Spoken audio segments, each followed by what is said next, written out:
se nagħtu ħarsa lejn ix-xogħlijiet ta' Gian Pietru Franġisk Aġus de Soldanis. Se naraw kif dan il-bniedem kien u għadu meqjus bħala pilastru fl-istorja ta' Malta. Giovanni Pietro Francesco twilet fir-Rabat Għawdex fl-1712. Ma kunjom Aġus iddeċida li jżid kunjom ommu, Sultana, iżda għażel li jiktbu bil-Latin. Għalhekk illum nafuh l-aktar bħala De Soldanis. Huwa studja l-Latin u lingwi oħra. Studja wkoll il-filosofija u t-teoloġija fil-Kulleġġ tal-Ġiżwiti fil-Belt Valletta. Imbagħad fl-Italja studja liġi. De Soldanis laħaq kanonku ta' 17-il sena. Kien għadu lanqas biss laħaq saċerdot. Kien bniedem kolt li ta' kontribut enormi f'diversi oqsma tal-istorja ta' pajjiżna.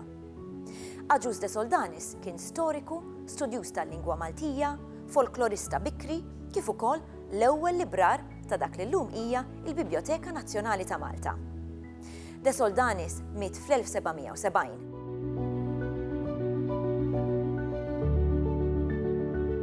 Aġus de Soldanis kien qed jgħix fi żmien l-Ordni ta' San Ġwan, żmien fejn il-moviment illuminista kien qiegħed fl-aqwa tiegħu fl-Ewropa tal-Punent. De Soldanis jiġi mal-moviment pre-illuministiku, ma jagħtix importanza kbira lir-raġuni xjentifika, ma jikkomparax, ma jqabbilx bejn lingwa u oħra kif imiss. Madankollu De Soldanis kien jagħti valur lill-kultura, kien erudit, ħaġa li kienet rari fi żmienu u stess jilmenta pereżempju fid-daħla tal-istorja ta' Għawdex illi l-Awċin ta' madwaru kien iktar magħhom fil-kaċċa u kemm se tagħmel xita is-sena li ġejja milli fuq l-artefatti arkeoloġiċi li l-bdiewa jsibu fl-Eliji u fuq it-tempji bħat-Torri tal-Ġanti li semlijati għall-ġigantija. Kien bniedem li jinteressaħ mill-kultura Awċija, mill-arkeoloġija, mill-istorja naturali tagħha, mid-dialett. Fil-fatt, ix-xogħlijiet lingwistiċi ta' De Soldanis, jiġifieri id-dizzjonarju, il-grammatika u l-qwiel huma miktubin skont dialett Awċi li hu kien mitħla ħafna tiegħu. De Soldanis kiteb fuq diversi suġġetti foqsma differenti. Bil-mod il-mod kien qed jikkontribwixxi għal formazzjoni ta' kuxjenza nazzjonali Maltija. De Soldanis kien Awċi qabel ma kien Malti. Forsi nistgħu ngħidu li ħafna Awċin illum iħossu l-istess sentiment, jiġifieri l-element Awċi iħossuh ħafna. U kien ħalih meta 100 sena qabel Gian Franġisk Bela kiteb l-istorja ta' Malta u ma tax l-importanza mistħoqqa lil Għawdex u allura hu kiteb l-istorja ta' Għawdex. Anki meta kiteb id-dizzjonarju għamilha ċara li l-awtur huwa Gian Franġisk Aġus Sultana Awċi u t-titlu tad-dizzjonarju jismu Damma tal-kliem Kartaġiniż imxerred fil-fom tal-Maltin u l-Awċin. Jiġifieri De Soldanis ra kif għamel u lil Għawdex poġġih dejjem fil-paġni tiegħu. Aġus De Soldanis kiteb l-istorja tal-Gżira Awċija. Dax-xogħol il-Gozzo Antico Moderno e Sacro Profano tlesta fl-1746 imma qatt ma ġie ppubblikat. De Soldanis tagħna numru ta' xogħlijiet storiċi, numru minnhom ġew ippubblikati, ħarġu fl-istampa fi żmienu, oħrajn jew għadhom sallum qatt ma ġew pubblikati, jew inkella ġew pubblikati żmien wara li kien miet De Soldanis. Ħanibdew mix-xogħlijiet pubblikati fi żmienu. Pereżempju, De Soldanis inqabad fi żmien fejn kellek kwistjoni kbira dwar in-nawfraġġju ta' San Pawl. Jiġifieri f'nofs is-seklu 18 tfaqqa kwistjoni jiġi pubblikat ktieb barra minn Malta u dak ktieb qed jgħid il-isma' in-nawfraġġ ta' San Pawl ma seħħx fil-Gżejjer ta' Malta imma seħħ fuq il-gżira ta' Meleda. Meleda hija gżira fid-Dalmazja, llum tiġi parti mill-Kroazja. Meta ħareġ dal-ktieb Malta qam furur sħiħ, għaliex Malta għandek naturalment it-tradizzjoni antika Kristjana, il-Kristjaneżmu Malta huwa dejjem marbut mat-tradizzjoni Pawlina, mal-wasla ta' San Pawl, il-konverżjoni tal-Maltin, eċċetera. Jiġifieri meta inti f'nofs is-seklu 18 joħroġ ktieb bħal da li qed jgħidlek isma' mhux Malta taġi San Pawl, in-nawfraġġju mhux Malta seħħ, imma Meleda, għamu l-irwifem bħalma għamu żgur fin-nawfraġġju m'hemmx dubju. U għandek numru ta' kodba illi ġew pubblikati biex jirribattu din it-teorija ġdida illi qed taqla lil Malta mit-tradizzjoni Pawlina. Fosthom hemm il-kodba ta' De Soldanis. De Soldanis, naturalment De Soldanis kien saċerdoti, ġifieri iktar u iktar kellu, biss ma kienx biss kwistjoni reliġjuża li dik kienet kwistjoni patriottika. Jekk inti l-Maltin tas-seklu 18 tneħħilhom it-tradizzjoni Pawlina, inti qed tneħħi xi ħaġa importanti ħafna fil-kuntest patriottiku, nazzjonalistiku tal-poplu. U allura De Soldanis ippubblika xogħol fuq hekk. Għandek xogħol ieħor, pereżempju, rakkont illi jiddiskrivi il-famuż kumplott li ma rnexxiex tal-iskjavi tal-1749. Dan huwa ktieb kurjuż iktar minn raġuni waħda. Kellek persuna oħra mdaħla ċertu Michele Aċċar fil-fatt fuq il-qoxxa tal-ktieb ma jġibx isem De Soldanis, imma jġib isem ta' Michele Aċċar u mbagħad inqalet kwistjoni bejniethom għaliex dal-ktieb għala l-inkwiet, dal-ktieb ma ġobx lill-Gran Mastru, ma ġobx il-Lordni, għaliex kritika lill-Lordni fih, u għamet kwistjoni dwar min kiteb xiex f'dan, u għawet mill-kodba interessanti li għandna fl-istorja tal-kidbit tal-pubblikazzjonijiet f'Malta. Mbagħad għandek il-famuż storja ta' Għawdex, il-Gozo antico e moderno, sacro e profano. Ma ninsewx, De Soldanis, Aġus Sultana, De Soldanis kien Awċi. Jiġifieri wieħed jifhimha illi De Soldanis jikteb l-istorja tal-gżira tiegħu ta' Għawdex. U kiteb dan ix-xogħol kbir, dan ix-xogħol importanti.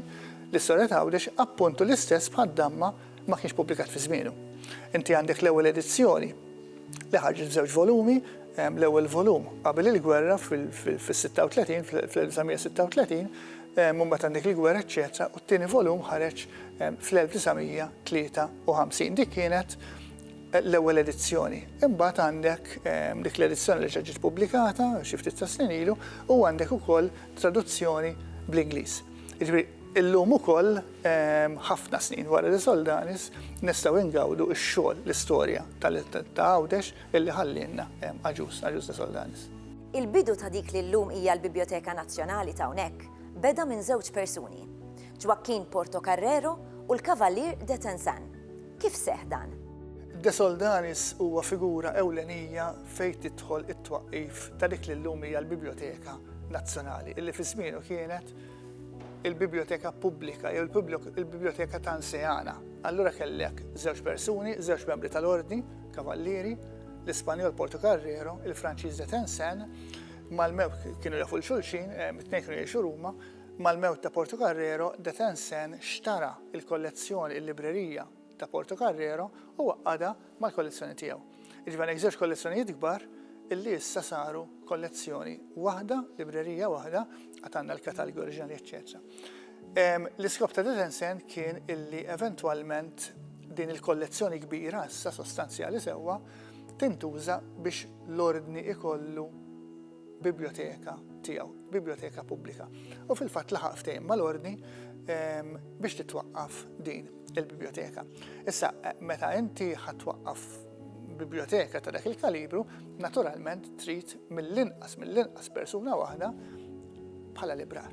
Jiġifieri inti għandek il-kodba jridu jkunu katalogati, il-kodba jridu jsibu l-post tagħhom fuq l-ixkafef, eċċetera. U De Tencin tefajneħ appuntu fuq Aġus De Soldanis. Talab il-Aġus De Soldanis biex imur jaħdem bħala appuntu l-ewwel librar ta' dik illi aktar tard kellha ssir il-Biblioteka Nazzjonali ta' Malta. De Soldanis ħadem ukoll qatih biex l-ilsim Malti jingħata l-importanza misħoqqa. De Soldanis għandu il-mertu li xandar ma' kullimkien, iżbuħija u l-qedem u l-ħila espressiva tal-ilsin Malti. Dan għamlu billi meta mar Ruma fl-okkażjoni tal-ġublew tal-1750 ippubblika il-Grammatika Maltija. Fissew il-valur tagħha huwa storiku, mhux lingwistiku. De Soldanis lanqas kien għaraf li il-kliem bil-Malti jinbena bis-saħħa tal-er u l-forom, mandunax jiġifieri li jekk jiena ngħid il-kelma tikteb, l-er huwa ketebe, il-verb huwa kiteb x'għamelu l-bieraħ u min jikteb in-nom tal-aġent ngħidulu kittieb u li l-att ta' xi ħadd li jikteb ngħidulu ktiba jew kidba u li meta tikteb xi ħaġa fit-tul tifforma ktieb u l-plural kotob kif kien fi żmienu illum il-plural kodba. De Soldanis ma kienx jaf kif jinseċ din il-grammatika kif verb jingħaqad ma' nom, kif nom inissillek aġġettiv ma kienx jaf dan kollu, imma kien jaf li l-Malti huwa qadim. Kellu t-teorija tiegħu li l-Malti huwa mnisser mill-Feniċju, mhux mill-Arbi jgħidu illum ngħidu li l-Malti għandu nisel Magrebin iktar jixbaħ it-Tunezin u l-Alġerin milli jixbaħ lingwi oħrajn. Imma De Soldanis forsi minħabba raġuni ta' razziżmu li kienet popolari ħafna nafu li kienet mifruxa ħafna dak iż-żmien. F'Malta ta' żmien De Soldanis kellek l-Ordni ta' San Ġwan illi waħda mir-raġunijiet tal-eżistenza tagħha kienet li tiġġieled kontra l-Misilmin u l-Maltin ma għandix dubju li kienu jħossuhom skomdi kif poplu Kattoliku jitkellem bil-lingwa tal-Misilmin. U ħafna mill-kittiba tagħna kienu jħossuhom iktar komdi jgħidu li l-Malti għandu nisel Feniċju. Din kienet il-fema ta' De Soldanis, din kienet il-fema ta' lingwista kbir li ġie warajh Michel Anton Vassalli. Jiġri De Soldanis ma mhix żball meta qal li l-Malti għandu nisel Feniċju għax meta taraħ fil-kuntest tispjega kollox. It-tieni edizzjoni riveduta u mkabra tal-grammatika fija proza b'ħatmin dialogi, fija talb reliġjuż, fija l-ismijiet tal-irħula u tal-muniti, fija referenzi arkeoloġiċi importanti, per eżempju, huwa De Soldanis illi kien l-ewwel wieħed li kiteb fuq il-ħaġra ta' Majmuna. Il-ħaġra ta' Majmuna De Soldanis jistqar illi ra il-belt fid-dar tal-Baruni Xara. Issa innutaw. Normalment illum il-ġurnata dawn l-informazzjonijiet ma insibuhomx fi ktieb ta' grammatika, imma De Soldanis ma kienx jażel kull ħaġa li b'xi mod hija marbuta mal-lingwa huwa kien idaħħalha fil-ktieb ta' grammatika. U illum jekk taqra il-grammatika ta' De Soldanis taqra mhux biex titgħallem fuq in-niġġa tal-lingwa tagħna, imma taqra biex tieħu referenzi għal skopirti qodma, għal tarif dwar pronunzji ta' rħula, għal tarif dwar l-eżistenza ta' dialetti, per eżempju De Soldanis jgħidilna li l-kelma l-isem Mari f'Malta tisma' min jgħidu Mari, Mari, Maroj. Huma kollha referenzi għad dialetti. Nafu li De Soldanis kiteb diversi dialogi li jirriflettu s-soċjetà ta' żmienu. De Soldanis kien l-ewwel wieħed illi qal il-Malti tagħna l-koll. Imma meta kien jgħid il-Malti tagħna l-koll, kien qed jirreferi għall-lingwa. U kif nafuh dan? Għaliex waqt li fi żmienu kulħadd kien jitkellem fuq il-lingwa tar-raħlin bħala dawk li jikkonservaw il-pronunzja, De Soldanis jipprovdina b'żewġ dialogi tan-nisa, in-nisa l-bdiewa u n-nisa tal-bliet. Jippreżentahomna ma' ġenb xulxin u tibda tara u tapprezza li n-nisa tal-bliet jitkellmu differenti ħafna minn nisa tal-irħula. Anka t-tema hija differenti. Fi dialogi ta' De Soldanis insibu li n-nisa tal-irħula jitkellmu fuq il-familja, fuq kif imorru mal-irġiel tagħhom, fuq ix-xogħol tal-bitzilla, waqt li n-nisa tal-bliet il-puliti jitkellmu fuq l-attakk imminenti Tork, fuq il-Papa kemm se jibatilna difiża biex nilqgħu kontra it-torok. Ishom qegħdin jitkellmu fuq il-politika, in-nisa il-puliti, u għalhekk qedtilkom illi De Soldanis kien l-ewwel wieħed li kien jemmen illi l-Malti tagħna l-koll. Għaliex minn dawn iż-żewġ dialogi jurina li l-Malti mhuwiex tar-raħal imma tal-bliet ukoll. Għalhekk kien raġel kbir, kien inklużiv. Issa se naqraw silta minn dawn id-dialogi, miktub b'Malti ta' dak iż-żmien. Diskors bejn żewġ tibdiewa dwar iż-żwieġ il-ġdid ta' wild. Ġejt għandek xbini, għandi nkellmek jekk ma intix maġġel, għaddi u merħba bik u oqgħod. Kif tmur el-Malma?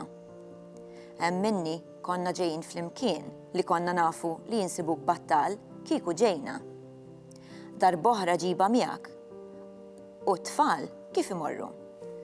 Tajbin, huma l-ħtija li jiena ġejt. Għandi kuzza li tfarfret, qiegħed naħseb għaliha biex inżewwiġha. Xejn ma naf il-min noħdilha. De Soldanis ħadem ukoll fuq dizzjonarju ta' 4 volumi, Malti, Latin, Taljan, magħruf aħjar bħala id-Damma. Jekk trid tkun taf x'kien qed jiġri f'Għawdex u kultant anki f'Malta, tista' taqra d-Damma għax id-Damma mhijiex sempliċi dizzjonarju, nagħtu każ. Qed jitkellem fuq l-imnarja. Jista' jgħidlek kif jgħidulna dizzjonarju oħrajn bħal ta' Kulina, l-imnarja hija l-festa ta' San Pietru u San Pawl. Imma De Soldanis jiktiblek iktar minn paġna fuqha, jgħidlek jekk trid tgawdi l-imnarja u ma tistax tmur l-imnarja, tista' tħares lejn il-pittura ta' Antoine Favre, pittur Pariġin. U hemmhekk tara nies fis-sakra, hemmhekk tara nies jieklu l-larinġ taħt is-siġar, hemmhekk tara nies jisfnu u igawdu l-għana. Jgħidlek in-nies tinġabar is-saqqajja minn lejlieta imbagħad jerħula lejn il-buskett biex jidwaħardu. Jgħid ukoll li l-imnarja f'Malta ssir il-buskett imma f'Għawdex isir in-nadur. Il-buskett ukoll għandhom żona jisimha hekk. Meta jitkellem fuq il-kaliss, jgħidlek il-kaliss f'Malta daħal 100 sena qabel, imma f'Għawdex daħal dik is-sena li qed jikteb. Jiġifieri De Soldanis jagħti tarif kulturali u storiku fid-Damma li inti li jekk jinteressak ngħidu aħna l-arkeoloġija sewa, itik tarif fuq Ar Gerduf. Itik tarif fuq il-muniti li kienu jsibuhom il-bdiewa u jerġgħu jitfawhom fil-ħamrija x'ma kellhom l-ebda valur u mbagħad meta talmu bdew jadduhomlu għax kienu jafu li huwa għandu mużew żgħir personali. L-artefatti f'dan il-mużew ta' De Soldanis uħud minnhom jinsabu fil-Mużew tal-Arkeoloġija Nazzjonali. Nafu li De Soldanis qatt ma ppubblika f'Malta minħabba li ma kienx jataw l-istruttura tal-istampar. X'ġara fil-pubblikazzjoni ta' dan id-dizzjonarju? Id-dizzjonarju baqa' mhux stampat u raġunijiet aktar xhuma tlieta. L-ewwel nett kien jiswa ħafna. Rid ikollok balla flus biex tippubblika dizzjonarju ta' madwar 500 folja li jiġik 1000 paġna. Għax il-folja għandha wara u għandha quddiem. It-tieni jista' jkun li ma kienx se jbiegħu. Għaliex? Għaliex in-numru ta' qarrejja lokali kien żgħir wisq. It-tielet, De Soldanis kien kiber ħafna meta ħadem fuq id-dizzjonarju. L-aħħar sena li hemm referenza għalija hija l-1767 u De Soldanis fil-fatt miet 4-5 snin wara. Ma kienx ħajjilħaq jaraħ stampat għaliex dik il-ħabta ktieb kien idum ġieli snin biex jiġi ppubblikat kollu, mhux bħallum. Tieħu ktieb fi stamperija u wara 3 ijiem kapaċi jagħtihulek il-legat kollox. Kif tistgħu timmaġinaw dizzjonarju bħal dan jieħu snin ta' xogħol. Id-Dipartiment tal-Malti fl-Università tagħna għandu x-xorti li għandu ħafna studenti iddedikati. Sena minnhom Kenna lil Joanne Trevisan u lil Rosabel Karabott illi riedu jagħtu sorpriża lid-dipartiment u mingħajr ħadd ma qabbadhom bdew jitraskrivu id-dizzjonarju ta' De Soldanis. U rewħ li insertajt kont lettur tagħhom setgħu rew lil ħaddieħor u għattilhom ta' dan ix-xogħol tridu tgħidu xi ħaġa, dan mhux xogħol illi jsir għal gost. Għal gost tibda tagħmlu fil-bidu, imma wara setejja. U fil-fatt ejjew għax da mhux 8 xhur jaħdmu fuqu u x-xogħolhom ġi trasformat f'teżi li tagħha ħadu markjolin ħafna. Imbagħad wara qabbadna lil waħda minnhom, lil Rosabel, biex teditjaħ biex taqbad ix-xogħol tagħha u ta' seħbieta Joanne u id-duru kollu. Terġa' tirrevedih għal darba 2-3. Tkellimna anke mal-professur William Zammit u l-professur Stanley Fiorini biex jaraw dan ix-xogħol jekk kienx ta' min wieħed jippubblikah minħabba li huwa xogħol tal-istudenti u qalu li huwa xogħol mill-aħjar ħafna. Għalhekk id-Dipartiment tal-Malti talab l-għajnuna tal-Akkademja tal-Malti biex joħorġu l-flus, tal-Kunsill Nazzjonali tal-Malti, tal-Ministeru ta' Għawdex, tal-Biblioteka, ta' Heritage Malta u tal-Università it-taqsima tagħha tar-riċerka. U kulħadd ħareġ somma ta' flus biex nippubblikaw id-damma ta' Ġus De Soldanis. Ix-xewqa tiegħu kienet li jippubblika Firenze. U aħna pubblikajnija Firenze. Dejna bl-aħjar Awċin. Il-fotografija u d-disin ta' Daniel Cilja, Awċi. Il-koordinazzjoni ta' Godwin Vella minn Heritage Malta, Awċi. John Cremona, konsulent, Awċi. U x-xogħol meta nagħtuh lill-Awċin fuq xatt Awċi jasal żgur u jasal tajjeb. Wara 9 snin tajna lill-pubbliku id-damma tal-Klim Kartaġiniż.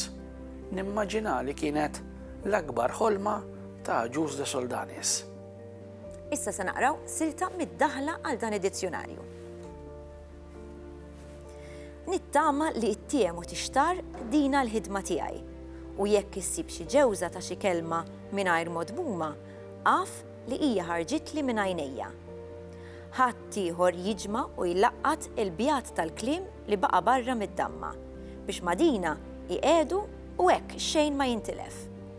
Arrej, itlob l-Alla lija, jiena nitlob li Lena tas-sema u tal-art, iddur bik għal dejjem. Nistgħu ngħidu li De Soldanis kien patriot li għamel minn kollox biex jagħti ġieħ lil pajjiżu, b'mod partikolari lil Għawdex li tant kien iħobb.